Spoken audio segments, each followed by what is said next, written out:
자, 지난 금요일 날 갤럽 뉴스에서 윤석열 정권 지지율이 27%로 떨어졌습니다.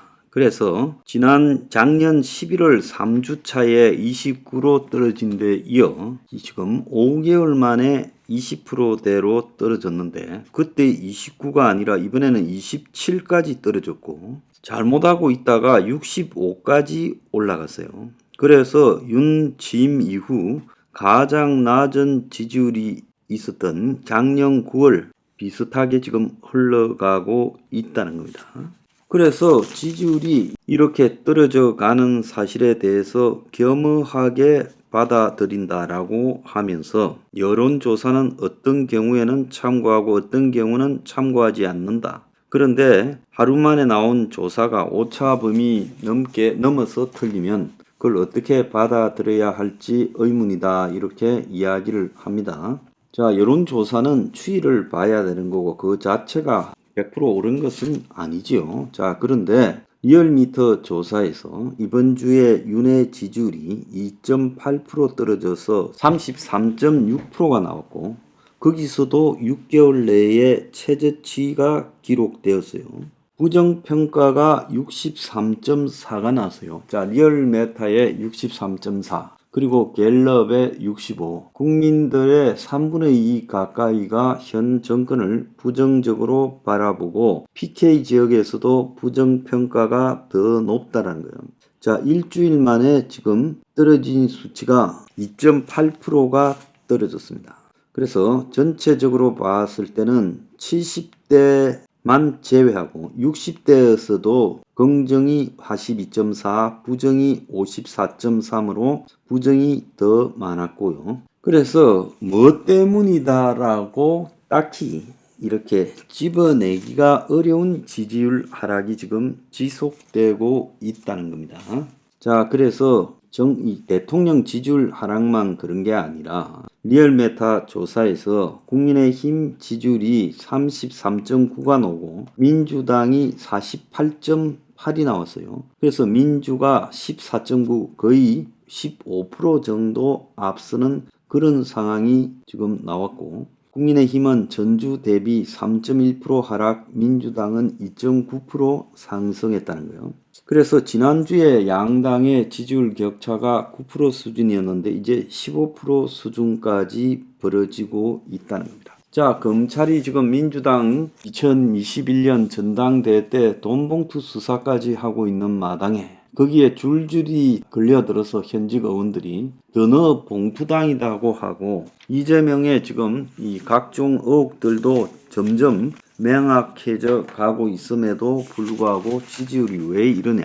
그래서 1주년 앞둔 윤 정부가 지지율 고심하고 있는데, 이제 5월 10일 되면 1주년이죠. 지금 한미 정상회담에서 돌파구를 찾는다. 그래서 양국 미래지향적 도약 과제를 밝히고 대통령실 내각 개편 인적 쇄신 분위기로 전환하겠다, 뭐 이런 이야기를 합니다. 근데 제가 솔직히 좀 말을 하면 이건 뭐 비판이 아니라 참고 좀 하라고 하는 겁니다. 뭐 비판을 제가 말라 하겠어요?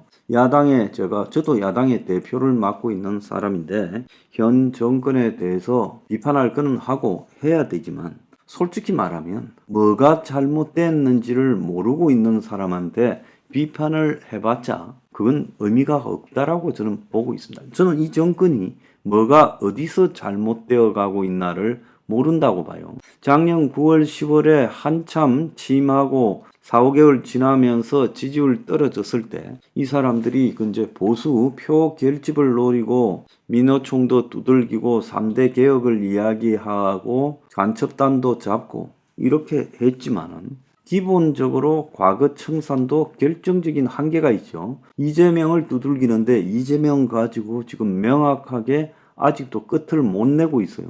자, 그것뿐만 아니라 지금 뭐 이재명과 관련해서 50억 클럽 이런 부분들도 제대로 수사가 진행되지 못하고 있고, 또 이재명에게 직접적으로 대가가 무엇이냐를 입증도 못하고 있고 김만배한테 말려서 허우적거리고 있어요.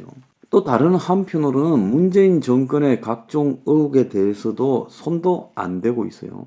그래서 가만히 보면 이 보수라는 사람들이 생각을 할 때는 과거 청산도 부패 척결도 철저하게 하지 못한다라고 보고 있고, 또 한편으로는 이 안보 문제에 신경을 써서 한미 동맹을 강화하고 북핵 미사일 비판하고 있는데, 이 안보 문제에 대해서 신경 쓰는 게 국민들에게 지금 먹혀들지 않고 있다는 거예요. 국민들이 안보 문제에 대해서는 거의 관심이 좀 없다라는 겁니다. 국민 89%가 한국의 최우선 협력국이 미국이고, 그래서 10명 중에 9은 미국과 최우선적으로 해야 된다, 관계를 가져야 된다, 이런 입장이고, 정경련이 조사한 거예요. 그런데 2순위가 중국이라고 35.2, 3순위가 일본 23.4, 4순위가 유럽연합이었어요. 자, 그래서 한미 동맹이 없었다면 지금 같은 경제 대국이 됐을까에 대해서 64.6%가 불가능하다, 이렇게 답을 했어요. 자, 이름에도 불구하고 이 국민들은 안보 문제는 솔직히 말하면 거의 무관심합니다. 그래서 윤 정권이 도청 논란 뚫고 양국 동맹의 미래지향적인 과제들을 이번에 공유하겠다. 그래서 한미일 정보 공유를 이 파이브 아이스라고 부르는 미국, 영국, 호주, 뉴질랜드, 캐나다급으로 격상시키겠다. 그래서 한국에 대해서 미국이 도감청했다는 것도 사실은 좀 거의 확인됐잖아요. 이등병을 체포했고, 이등병이 어떻게 저런 정보에 접근할 수 있었는가가 미국 의회나 바이든이 분노하는 부분이고, 그래서 그게 지금 미국이 한국을 도감청한 것은 뭐 익히 예상했던 사실이죠. 그런데 이런 것들을 해봐야, 즉 도청 논란을 정보 기밀 공유로 지금 돌파해봤자 이것이 윤 정권의 지지율에 별로 지금 영향을 미치지 못할 거다라고 저는 보고 있습니다. 자, 국정도 인사도 셋이나라는 것이 민이다라는 그런 언론 사설도 있는데, 부정평가 흐름이 단기간에 나온 게 아니라 계속되고 있는 여당의 내용, 지금 여당 내부에서 황교안이 홍준표 그리고 정가운 등을 둘러싼 여러 가지 이야기들이 나오고 있고요. 최근에 보면 김성환이 그만두면서 새로운 또 의전 비서관이 임명을 되고 이러면서 잡음이 계속되고 있습니다.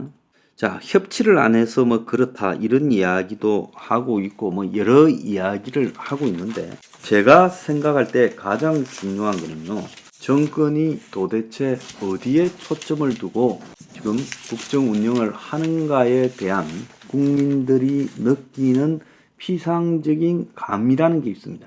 거기에서 국민들은 현 정권이 서민과 중산층에 가까이 와 있지 않다라고 느끼는 거예요. 오늘 아침 보도를 보면요, 어제 인천 미추홀의 한 장례식장에 그 중년 여성이 세상을 뜬 외아들과 마지막 통화를 되뇌이고 있었다라는 기사가 나와요. 미안해요 엄마, 2만 원만 보내주세요라고 했대요. 자, 전세 사기, 전세왕 그 사기꾼들한테 걸려가지고 빌라 사기를 당한 아들이 자살했습니다. 26 먹은 아들이에요. 죽기 전에 통화를 했는데 지난 9일, 14일날 자살을 했고요. 9일날 2만원만 보내달라 해서 의아해서 10만원을 보냈다는 거예요. 자, 건축왕으로 불린 남모에게 전세 사기를 당한 피해자예요. 이런 놈은 왜 남모라고 이야기합니까? 이런 것들은 이름을 다 까야 되잖아요. 그래서 이 남동공단에 인천의 식품 제조업체에서 일을 해서 몇 년간 일을 해가 아마 고등학교 나와가지고 공장에 간 것 같아요. 2019년 8월에 새로 지은 연립주택을 전세 6,800에 계약에 살다가 2년 후 9천만 원으로 전세 재계약을 했는데 이 집이 이미 경매에 넘어갔다라는 말을 1년 뒤에 들었고, 임대인은 연락도 되지 않았고 부동산은 걱정하지 마라 했는데 한참 뒤에야 자신이 건축왕으로 불린 전세 사기 범죄의 피해자라는 사실을 알았고, 주택이 낙찰돼도 돌려받을 수 있는 돈은 3,400만 원밖에 안 된다는 거예요. 9천만 원 중에요. 그래서 올해 6월 계약기간 만료를 앞둔 그는 전세금을 잃고 신용불량자가 될 수 있다라는 공포에 시달렸고, 퇴직금을 받아 현금을 마련하기 위해 7년 다닌 직장도 그만뒀다는 거예요. 서울의 보험회사에 들어갔는데 벌이가 넉넉치 않았고 차량 접촉 사고까지 생기면서 상황이 더 어려워졌다는 거예요. 자, 사망 당시 지갑에 2,000원 있더라는 겁니다. 자, 그래서 이런 전세 사기를 당한 2,008채 중에 690채가 경매에 넘어가서 이 피해자들이 속출하고 있다는 겁니다. 자, 그래서 이 남씨가 2,700채가 넘는 이런 빌라 같은 집을 소유하고 연립주택, 조직적 전세 사기를 벌였는데, 자, 피해자가 어마어마하다는 거예요. 그래서 이웃 사람의 말에 보면 여기 이사 와서 행복해 했는데 실질적으로 이 피해자들이 받는 혜택은 하나도 없고 정부에서 전부 말도 안 되는 정책을 이야기하고 전세 피해자들한테 도움되는 대책은 하나도 없다. 원하는 것은 경매 중지다. 대책은 안 나오고 경매는 진행되고 경매가 중지돼야 된다. 이렇게 말을 하고 있고 지금도 이 숨진 A씨가 살던 오피스텔 80세대 경매가 진행되고 있다는 거예요. 그래서 이 남모라는 이 한 사람에게만 미추홀구의 전세 사기 피해 대책위원회에서 2,708채가 지금 피해를 당했는데 65%가 경매가 됐거나 경매 진행 중이고 이미 690채가 경매가 끝났다는 거예요. 자, 타인 명의로 토지를 매입하고 주택을 지어서 금융권 대출하고 전세 보증금을 받아 다시 계속 집을 짓고 거기에 전세금을 이렇게 이제 막 받아들이는 형태로 한 사람이 2,708채를 소유했고 그러면서 지금 161가구의 전세 보증금 125억을 편취했고 이것 말고도 지금 수두룩하게 있어서 경매 넘어간 것만 690채예요. 자, 이런 일에 있어서 정부가 발표하는 내용이 실제 현장에서 전혀 통하지 않고 죽은 이 젊은이 방에는 수도요금 6만 원을 안 낼 경우 수도가 끊긴다는 경고장이 있었다고 합니다. 자, 참으로 안타까운 일들이 지속되고 있는데 현 정권이 진정으로 국민들을 생각한다면 이런 부분 좀 진지하게 고민해야 됩니다.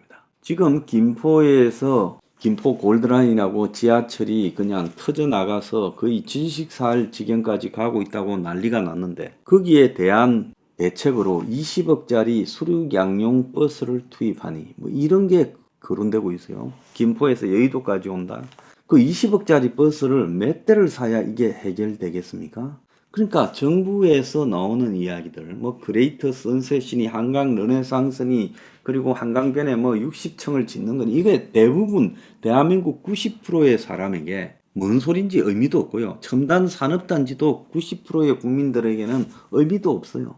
그래서 진짜 중요한 이야기는 엊그제 보면 여당의 청년 노동자 간담회에 중소기업 사장 아들이 가서 난리가 났잖아요. 그래서 근로시간 개편에 대해서 호의적인 발언을 거기 가서 했다고 그러잖아요. 가짜 노동자가 청년 노동자로 여당의 그 청년 노동자 간담회에 가서 말을 했어요. 간담회에서 업무 특성상 최대 근무시간 69시간까지 늘어나는 걸 부정적으로 보지 않는다. 현장에서는 긍정적으로 본다며 정부의 근로시간 연장 부분에 대해서 호의적으로 발언했다는 거예요. 이게 현 정권의 기본적인 한계라는 겁니다. 바닥에 있어서 서민들의 삶이 어떻게 붕괴되어 가고 있는가를 모르는 거죠. 그리고 그 애정이 전혀 느껴지지 않는 냉정한 정권처럼 보여지고 있다는 거예요. 자, 이렇게 될 때요. 인적 개편이나 뭐 한미 관계, 한일 관계로 해결될 문제가 아니라 기본적으로 현 정권이 옛날에 MB 정부의 고소형 정권처럼 비춰지고 있다.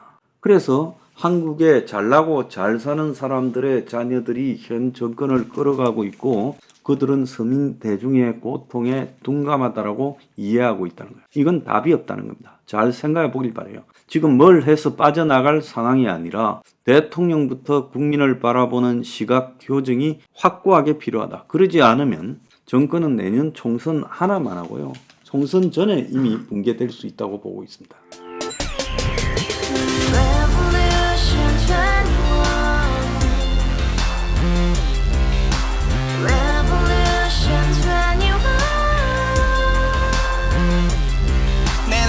서른 월세 30 코인빚만 300 서울에 온 지 벌써 10년 아둥바둥 버텼지만 여전히 난 반지 하에 제왕 곰팡이 연문제약 내비랑 깡통망통 완전히 폭망 고시원 창문만큼 작아진 내 꿈 연애 결혼 내 집 모든 게 헛꿈 1년 전 떠난 여친 울며 말했지 같이 살자 평생 가본 게 꼭꼭꼭하지 Revolution 21 가봐 후스 700 나도 소유주 Revolution 21 가봐 후스 700 나의 소유주 택시기사 우라부지 마트 캐셔 울어무니 우리 집안 다 털어봤자 후줄 그래 개선민 내 미래 거기서 팍 끝난 거지 팍더 이상 노력 따윈 괴물이 스펙 찾아서 말리 비오는 날 알바 잘려 맨날 학원 날 개쳐 발려 밤비 내리는 양화대교 홀로 걷고 있을 때 현수막에 아로새기 센 평당 700짜리 아파트 다같이 소리 질러 혁명 21 Revolution 21 가봐 후스 700 나도 소유주 Revolution 21 가봐 후스 700 나의 소유주 You and I, we live together in the house. Brand new day, and your dream had just begun. Yeah. Revolution 21, only open happiness.